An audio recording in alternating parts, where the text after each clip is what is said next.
saudara yang dikasihi Tuhan, saya berharap kita semua dalam keadaan sehat.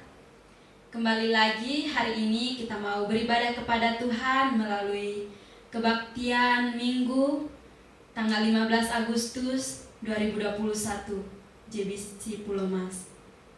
Saya mengajak kita semua, mari kita siapkan hati kita, pikiran kita, mari kita fokuskan diri untuk memuji dan memuliakan nama Tuhan.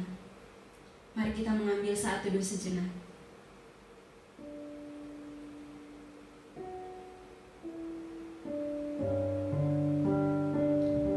Panggilan berbakti diambil dari Mazmur pasal 90 ayat 12.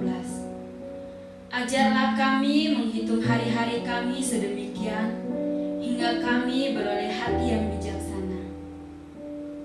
Mari kita naikkan pujian yang berkata, ajar kami Tuhan menghitung hari-hari kami.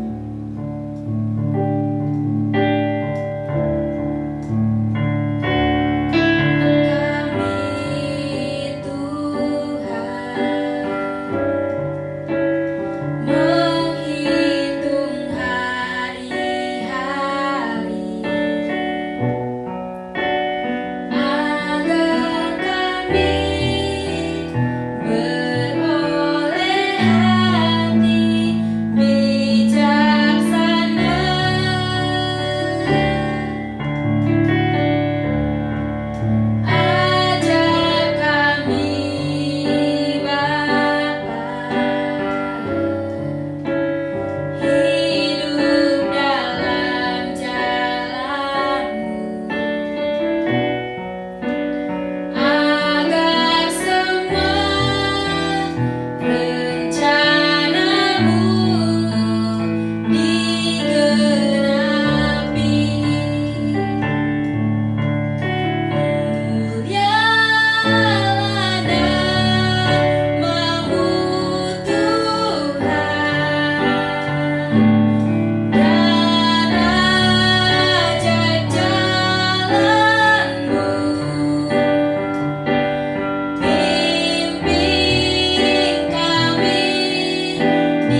hati kami, pikiran kami terfokus untuk memuji memuliakan nama-Mu Tuhan.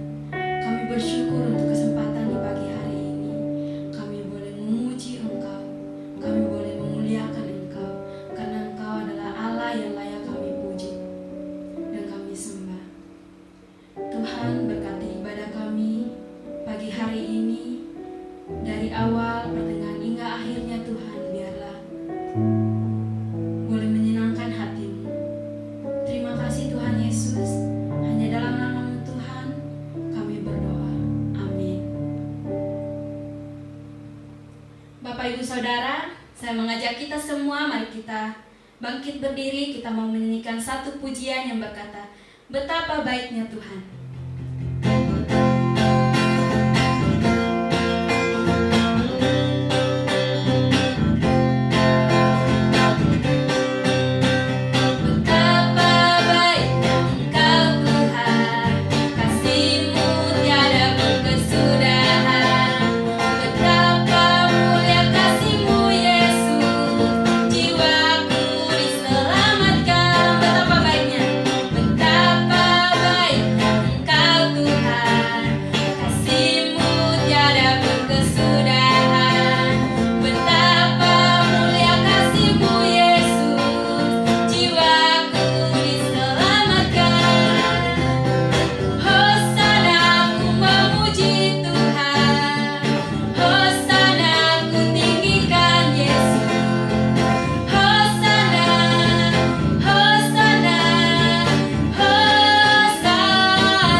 Dalam Amsal pasal 23 ayat 17 sampai 18.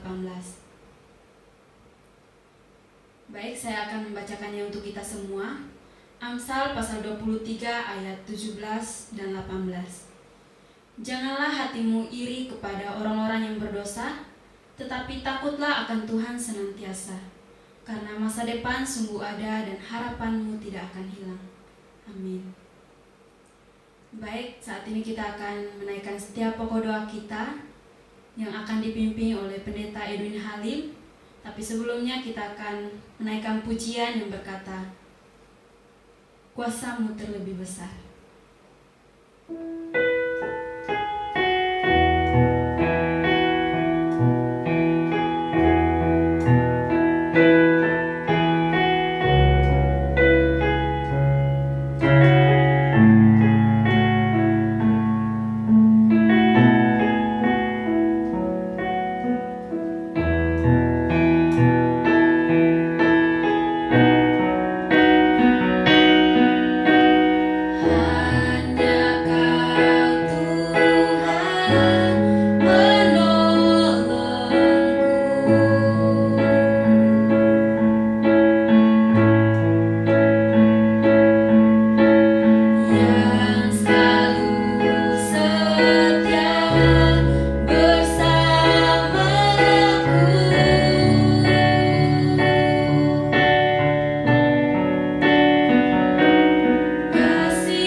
Mari kita berdoa bersama.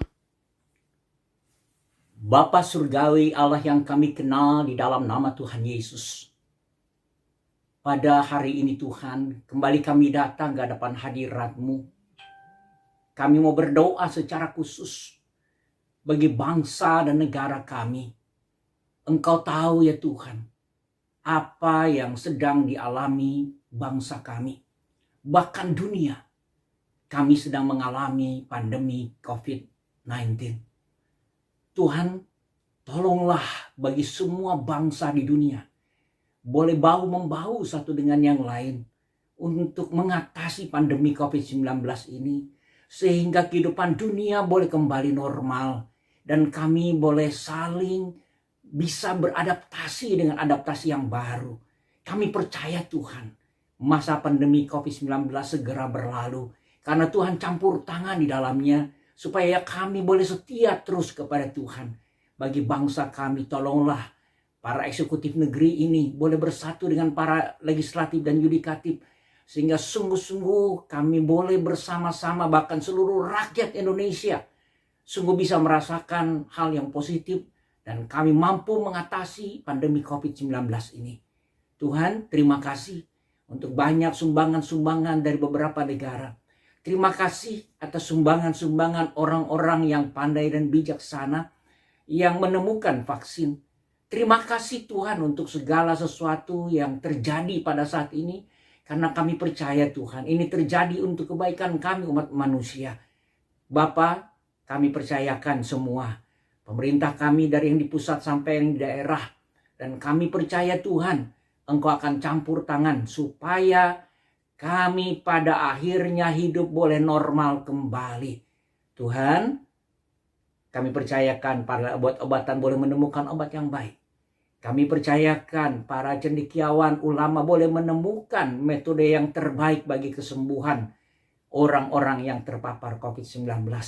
Dan kami percaya Tuhan akan firman Allah. Hati yang gembira adalah obat yang manjur. Kami percayakan Tuhan bagaimana kami mampu bersemangat dan bergembira dalam setiap situasi yang kami hadapi. Demikian kami memperoleh tubuh yang sehat dan kuat. Karena rohani kami, jiwa kami, batiniah kami sungguh ada dalam kekuatan Tuhan. Kami mampu memelihara tubuh jasmaniah dengan kekuatan rohani kami. Kami percaya ya Tuhan, Engkau akan menolong kami semua. Terpuji nama-Mu ya Bapa atas segala firman yang hidup. Kami percaya Tuhan akan kuasa-Mu yang tidak berubah dulu sekarang bahkan sampai selama-lamanya. Kalau Engkau sudah menjamah orang kusta sehingga menjadi tahir, orang buta melihat, orang timpang berjalan, bahkan orang mati bangkit kembali. Kami percaya Engkau mampu mengentaskan pandemi COVID-19 ini. Oleh karena kasih dan kemurahan-Mu, kami percayakan semua di dalam nama Tuhan Yesus, Tuhan dan Juru Selamat kami yang hidup. Haleluya. Amin. Saatnya kita akan mendengarkan kebenaran firman Tuhan yang akan disampaikan oleh Pendeta Edwin Halim dengan tema Janji Tuhan akan Masa Depan yang Indah. Sebelum kita mendengarkan kebenaran firman Tuhan, kita akan menaikkan pujian yang berkata, seperti rusa yang haus. Rindu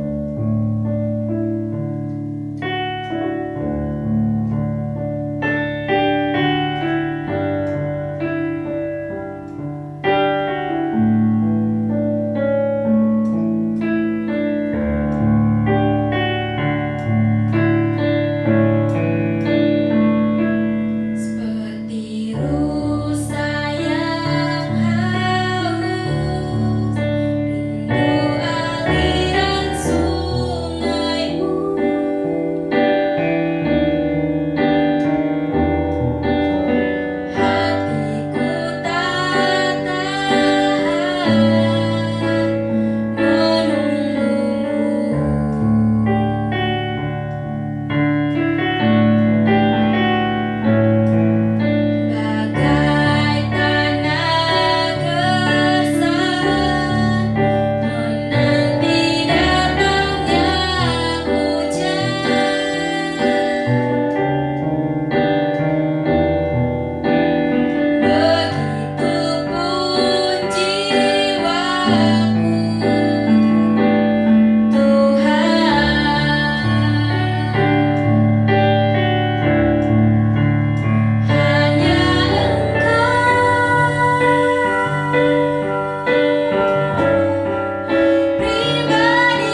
Shalom Bapak Ibu Saudaraku yang terkasih di dalam nama Tuhan Yesus Kristus.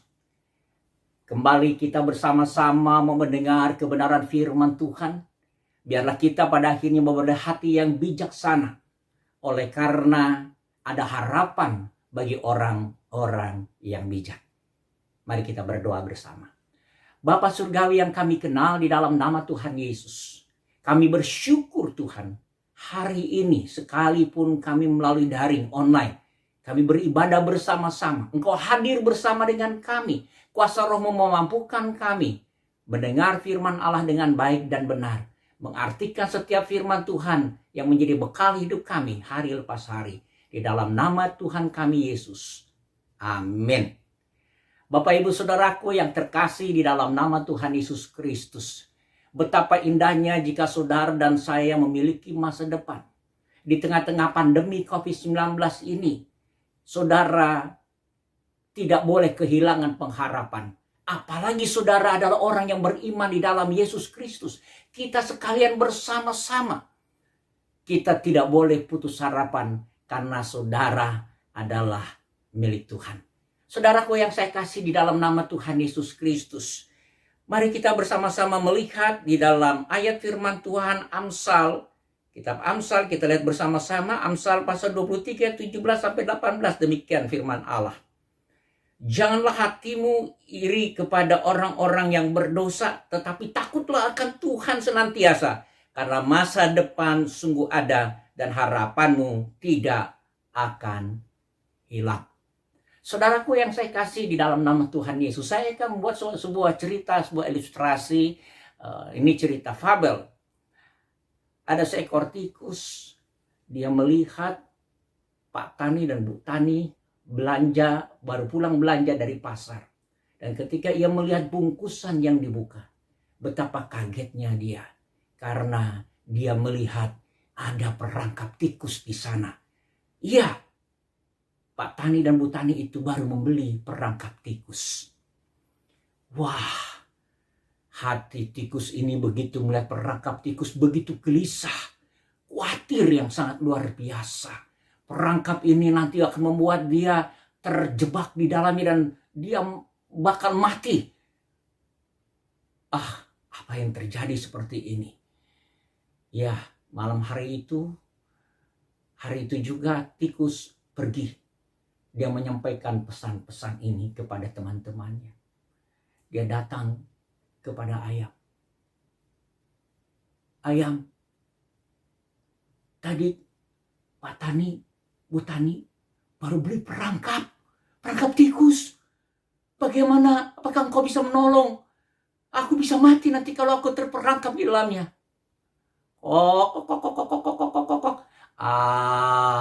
Tikus, betapa malang nasibmu. Saya akan doakan deh supaya kamu selamat ya. Iya, tapi harus bagaimana? Iya, saya doakan saja. Oke? Tikus tidak puas dengan jawaban ayam. Dia pergi. Dia menjumpai kambing yang ada di sana. Kambing Pak Tani ini. Kambing, tolong dong kambing. Itu Pak Tani, Bu Tani baru saja memberi jebakan tikus. Aku nanti terperangkap di dalamnya, bagaimana kambing?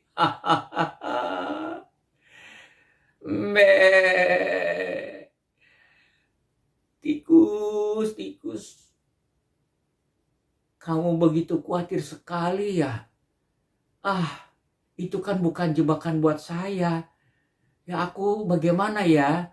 Aku tidak mau repot mikirin tikus. Nanti kalau aku mikirin, aku sakit lagi tikus. Aduh maaf ya tikus ya. Dengan sedih, tikus pun pergi. Dan dia menjumpai sapi Pak Tani yang ada di kandang. Sapi. Ada apa tikus? Itu Pak Tani, Bu Tani. Itu baru beli perangkap tikus. Aduh bagaimana dengan aku nanti kalau aku terperangkap? Itu bukan urusan saya tikus. Aduh, kasihan kamu ya. Tapi biarlah itu kan buat kamu, bukan buat aku. Sudahlah tikus, pergi saja kamu sama sana tikus. Aduh bagaimana kalau semua Pak Tani buat beli perangkap? Aduh bagaimana dengan aku? Itu urusanmu. Aku tidak mau pusing mikirin urusanmu. Ngapain mikirin urusanmu? Tikus berjalan dengan gontai. Dia membayangkan bahwa dia akan terperangkap. Dia akan dibunuh oleh Pak Tani. Dia pikir terus-terusan hingga malam hari. Ya, malam hari itu Pak Tani dan Bu Tani menaruh jebakan tikus.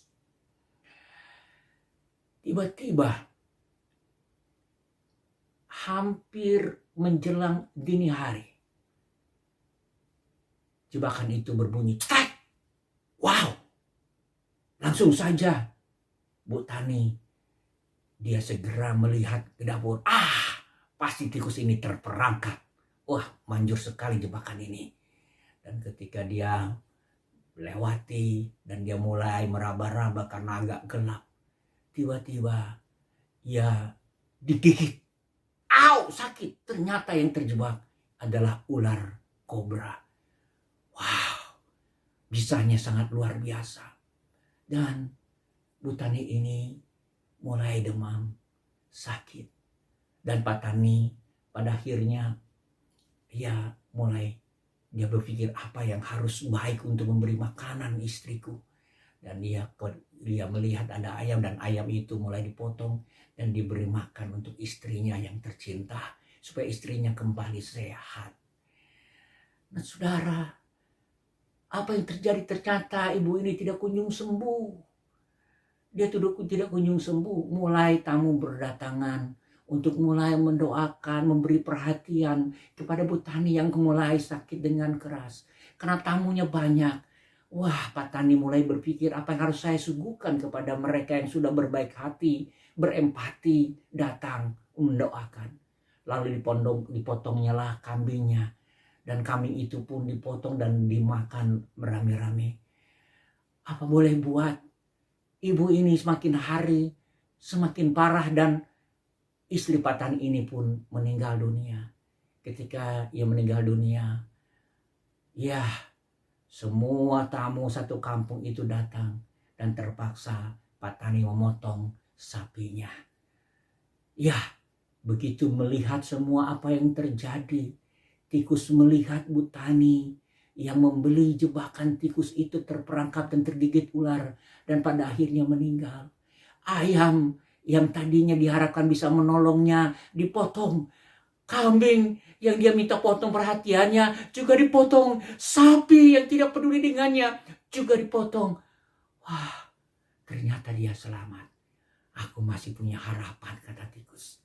Aku masih punya harapan. Aku masih punya masa depan.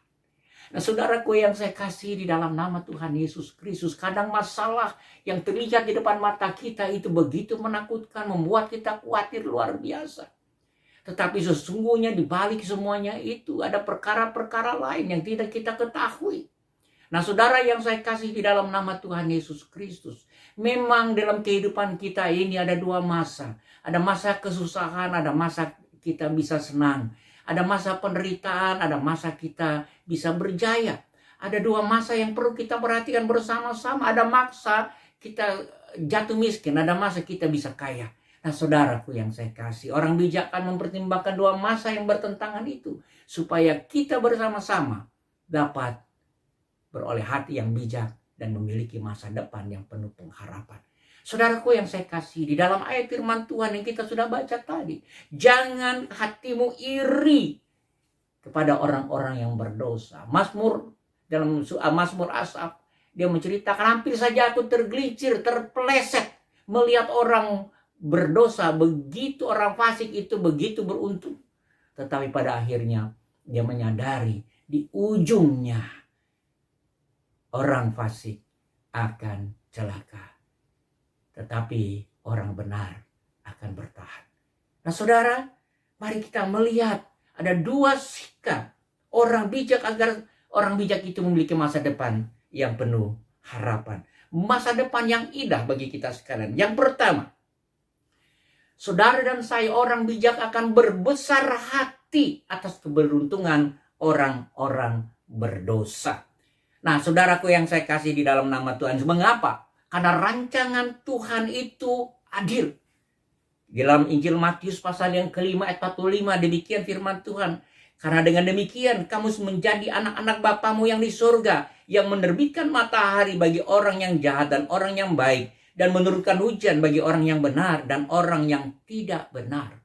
Jadi saudaraku yang saya kasih, ketika Allah menjadikan langit bumi dan segala isinya, Allah menyiapkan segala sesuatu untuk manusia. Siapapun manusia yang ada di muka bumi ini diberkati oleh Tuhan dengan berkat yang sama. Hujan yang sama, panas matahari yang sama. Semua menikmati dengan adil. Allah kita itu adalah Allah yang adil. Allah yang tidak pilih kasih satu dengan yang lain.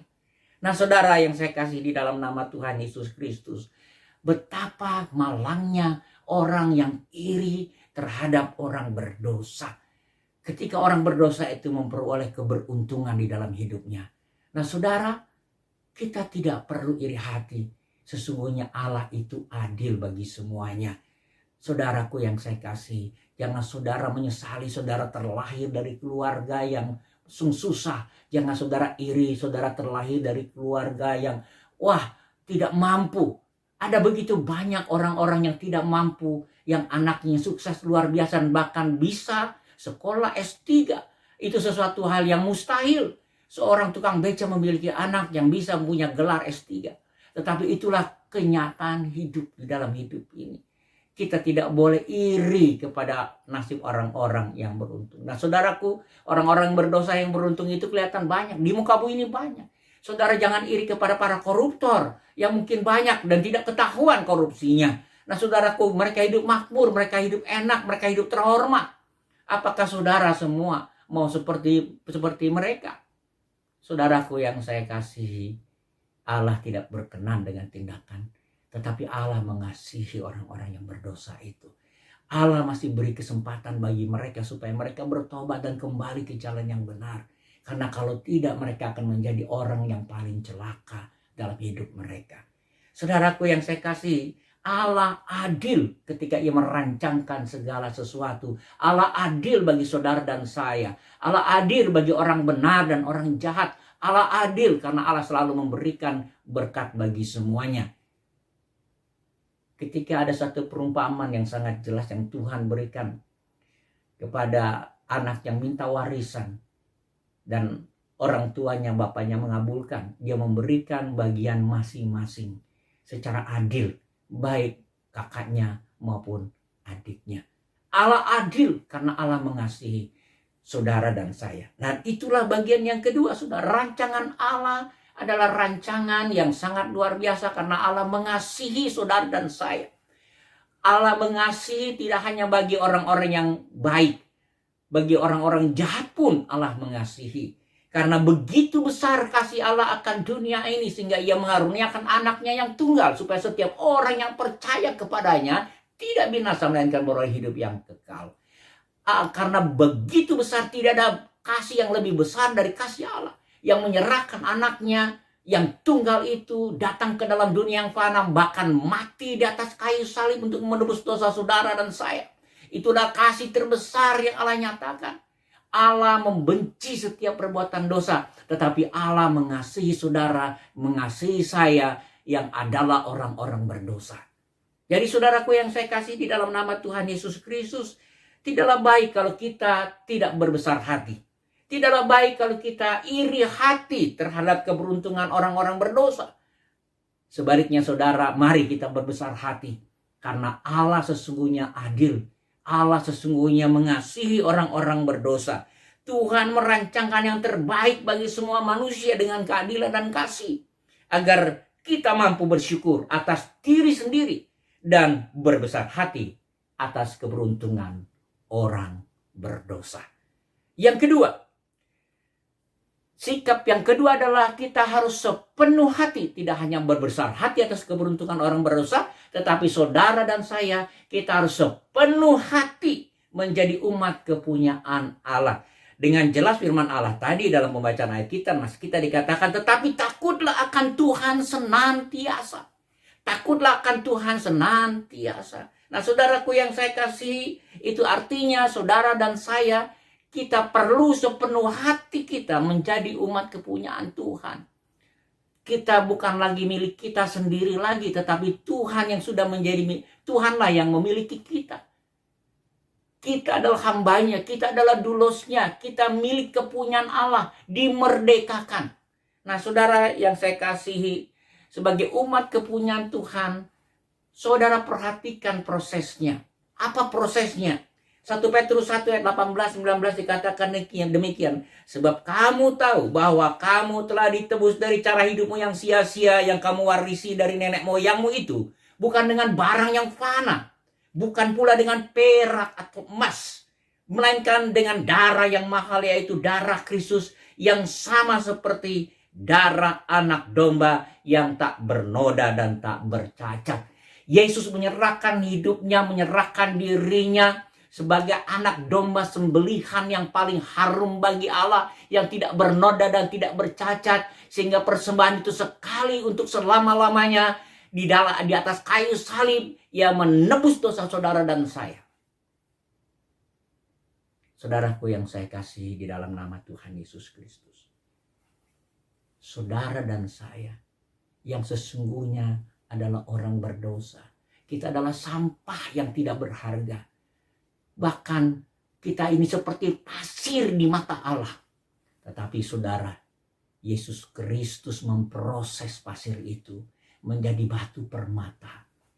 Yang tidak hanya dipajang, dilihat begitu indah, tetapi dikenakan di jari manisnya.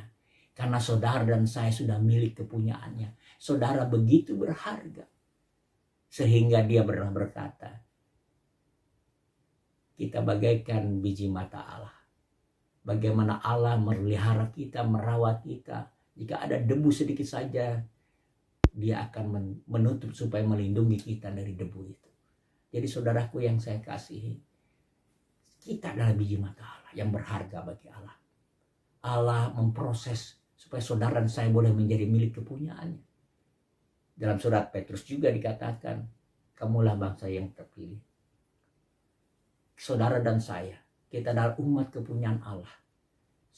Satu dengan yang lain, kita sekalian harus bersyukur karena kita dikuduskan, kita dibenarkan, kita dipilih oleh Allah menjadi umat kepunyaan Allah sendiri. Jadi kita bukanlah kita lagi, tetapi kita bukan milik kita lagi, tetapi kita sudah menjadi milik Tuhan. Allah pencipta langit, bumi dan segalanya. Allah yang berdaulat atas surga dan dunia ini. Dan di dalam Yesus Kristus, saudaraku yang terkasih, kita sudah menjadi milik kepunyaannya. Nah, saudaraku yang saya kasih di dalam nama Tuhan Yesus Kristus, kalau saudara mau sepenuh hati menjadi umat kepunyaannya, saudara harus memiliki komitmen yang kuat. Nah, saudara, di dalam Wahyu pasal yang kedua ayat 10 saya dikatakan, hendaklah engkau setia sampai mati, dan aku akan mengaruniakan kepadamu mahkota kehidupan. Ini adalah ajakan supaya saudara dan saya dalam setiap penderitaan yang mungkin saudara akan dimasukkan sengaja ke dalam pencobaan. Supaya apa? Saudara muncul bagaikan emas yang murni, seperti di dapur peleburan. Nah, saudaraku yang saya kasihi, saudara begitu luar biasa. Allah tidak mencobai saudara di luar kemampuan saudara. Karena Allah setia dan adil buat saudara. Dia akan menolong hidup saudara. Karena itu saudaraku yang saya kasih, mari kita bersama-sama. Kita komitmen bersama-sama. Mungkin kita pernah mengingkar itu semua. Tetapi kita mau kembali sama seperti Petrus pernah mengingkar Tuhannya. Ketika ia dalam masalah besar, ketika Yesus mati di atas kayu salib. Dia begitu sedih karena harapan-harapannya seolah masa depannya tidak ada lagi. Tetapi ketika ia menyadari akan segala kesalahannya. Dan dia mendengar kebangkitan Tuhan. Betapa luar biasanya dia sangat bersyukur kepada Tuhan. Dia mengetahui bahwa kebangkitan Tuhan Yesus itu nyata bagi hidupnya. Membangkitkan kembali dan membangkitkan masa depannya. Di dalam Yesus Kristus, saudara punya pengharapan. Jangan ingkar janji. Tetapi mari kita perbaharui komitmen kita. Kita mau setia kepada Tuhan. Tuhan, kalau aku pernah berbuat dosa, kalau aku melakukan hal-hal dosa, ampuni aku Tuhan, aku mau kembali kepadamu Tuhan. Aku mau kembali, tolong aku lemah Tuhan. Aku mau setia dan taat kepada Tuhan. Hendaklah engkau setia sampai mati. Tuhan memberikan masa depan apa? Ia memberi upah, yaitu mahkota kehidupan. Ini pasti bagi setiap orang yang percaya, saudaraku. Nah, saudara yang saya kasih di dalam nama Tuhan Yesus Kristus.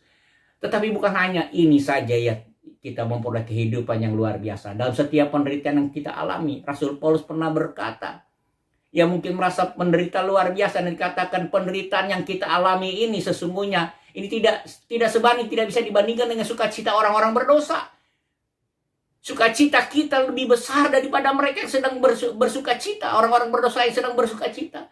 Kita lebih beruntung sekalipun kita lebih menderita daripada mereka yang sedang bersenang-senang. Karena kita sudah punya pengharapan pasti. Di dalam Yesus Kristus. Harusnya saudara menjadi orang-orang yang paling beruntung. Dan kalau saudara bersyukur di sana. Saudaraku, mari. Kita dengan sepenuh hati. Menyadari bahwa sesungguhnya kita milik Tuhan. Dan kita sungguh-sungguh mau menghargai proses yang Tuhan berikan di dalam hidup kita sehingga kita boleh menjadi milik kepunyaannya. Dibayar lunas oleh kematiannya di atas kayu salib. Saudara dan saya, kita sekalian menjadi umat kepunyaannya. Kita mau berkomitmen setia sampai mati. Setia sampai mati. Setia sampai mati. Nah, saudaraku yang saya kasih di dalam nama Tuhan Yesus Kristus. Keberuntungan terhebat dari orang berdosa tidak berarti apa-apa dibandingkan dengan upah umat kepunyaan Tuhan yang sepenuh hati setia kepadanya. Upahnya banyak, warisan surgawinya banyak bagi saudara dan saya. Kita tidak akan pernah kehilangan pengharapan. Akan ada senantiasa sukacita yang luar biasa. Di tengah-tengah pandemi dan kesusahan yang ada. Saya berharap saudara tidak kehilangan sukacita di dalam Tuhan. Karena itulah kekuatan saudara dan saya, kekuatan umat Tuhan. Saudaraku yang saya kasih, saudara bukan manusia biasa. Saudara manusia unggul di dalam Kristus Yesus. Jadi mari saudaraku yang saya kasihi, kita bersama-sama mau menjadi umat pilihannya. Setia kepadanya. Saudaraku yang saya kasih di dalam nama Tuhan Yesus Kristus. Pada akhirnya saudaraku yang saya kasih di dalam nama Tuhan Yesus Kristus. Harapan orang bijak ada dalam rancangan Allah. Jangan khawatir. Allah senantiasa merancangkan yang terbaik bagi orang-orang yang percaya kepada Yesus Kristus. Dan di dalam Yesus Kristus itulah kita memiliki masa depan yang penuh pengharapan. Saudara dan saya punya masa depan yang indah. Dan masa depan yang indah hanya ada di dalam Yesus Kristus. Saudaraku, betapa harus kita bersyukur kepada Tuhan. Karena sesungguhnya Tuhan sangat baik bagi kita. Mari kita berbesar hati ketika kita melihat keberuntungan, kemujuran orang berdosa.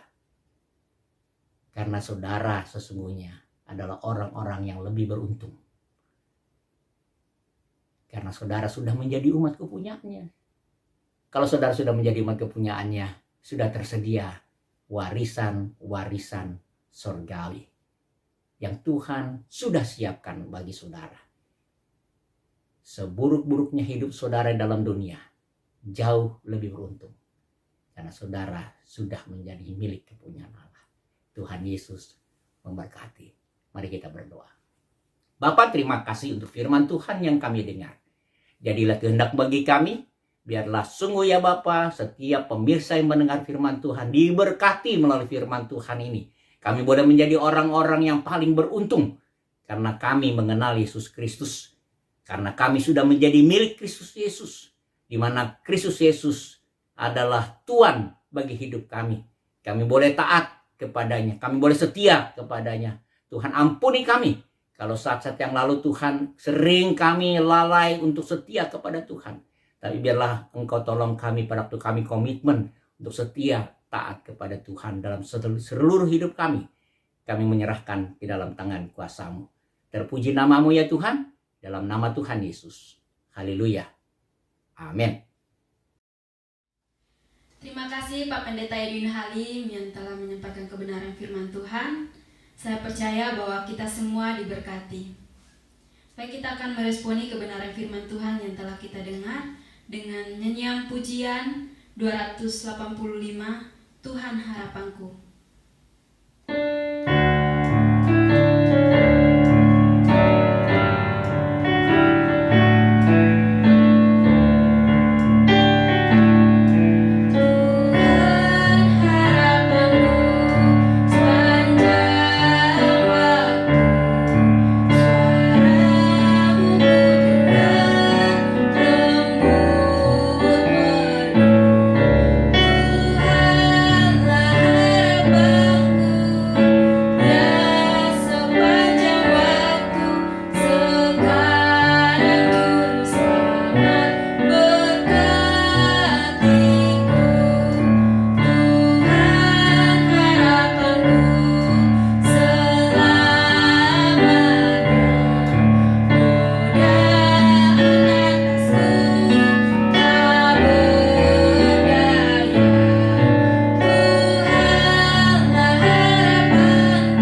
akan menutup rangkaian ibadah kita pada pagi hari ini. Kita akan berdoa penutup dan doa berkat yang akan dipimpin oleh Pendeta Edwin Halim. Bapak Ibu Saudaraku yang terkasih, mari kita berdoa bersama-sama. Bapa Surgawi yang kami kenal di dalam nama Tuhan Yesus, terimalah ucapan syukur kami karena Engkau sudah pimpin ibadah kami dari awal, pertengahan sampai pada akhirnya. Dan kami percaya setiap pemirsa yang mengikuti ibadah kami pada saat ini, Engkau akan curahkan hikmat-Mu sehingga kami beroleh hati yang bijaksana. Dan pada akhirnya ya Tuhan, kami sungguh-sungguh memperoleh masa depan kami yang penuh harapan. Masa depan yang ada di tangan kuasa Tuhan Yesus Kristus. Sebagai umat pilihan Allah, kami sungguh bersyukur di dalamnya. Kami sudah ditebus oleh darah-Mu yang kudus. Kami sungguh-sungguh memperoleh keselamatan di dalam Yesus Kristus. Dan pada akhirnya kami memperoleh warisan surgawi di dalam Yesus Kristus. Inilah keberuntungan kami. Inilah harapan dan masa depan kami. Kami begitu berharga di mata-Mu. Demikiannya Tuhan, kami akan melakukan banyak tindakan, baik perkataan maupun apa yang kami kerjakan. Karena kami berharga di mata Tuhan. Terpuji nama-Mu. Di dalam nama Tuhan Yesus, biarlah damai sejahtera Kristus Yesus, kasih dalam Bapa yang melimpah-limpah dan kuat kuasa Roh Kudus menyertai senantiasa dari selama-lamanya sampai selama-lamanya. Haleluya. Amin.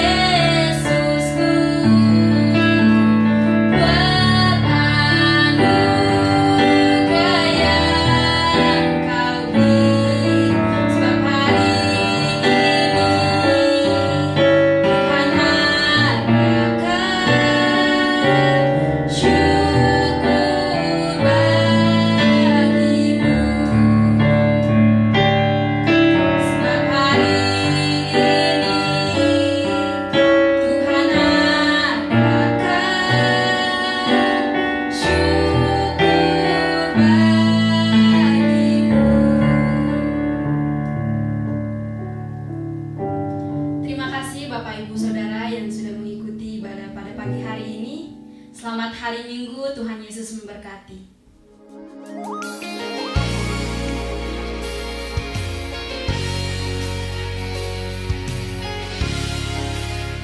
Bagi Bapak Ibu Saudara yang ingin memberikan persembahan, dapat diberikan melalui transfer bank ke rekening gereja.